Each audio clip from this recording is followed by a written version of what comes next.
اگر اللہ تبارک و تعالیٰ پر یقین پختہ ہو تو کامیابی ضرور ملتی ہے۔ حضرت موسیٰ علیہ السلام کے پیچھے فوج لگی ہوئی تھی، تب اللہ نے کیوں سمندر کو 2 حصوں میں بانٹ دیا؟ حضرت ابراہیم علیہ السلام کو آگ میں ڈالا گیا تو اللہ نے کیوں آگ کو ٹھنڈا کر دیا؟ اور کیوں حضرت یوسف علیہ السلام کو کنویں میں پالا؟ اس نے کیوں حضرت ہاجرہ علیہ السلام کو صحرا میں زمزم دیا؟ اور کیوں اللہ نے حضرت یونس علیہ السلام کو مچھلی کے پیٹ میں بھی محفوظ رکھا؟ اس اللہ تبارک و تعالیٰ کی ذات نے کیوں حضرت زکریا علیہ السلام کو عمر کے آخری حصے میں بھی اولاد سے نوازا؟ ان سب کے پیچھے کیا طاقت تھی؟ صرف اور صرف یقین کی طاقت۔ ان میں سے کسی نے بھی ہمت نہیں ہاری۔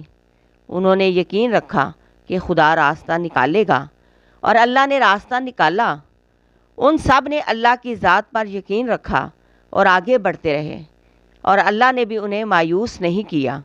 اور توکل تو یہ ہے کہ راستہ نہ ہو اور تم کہو کہ اللہ راستے بنانے والا ہے۔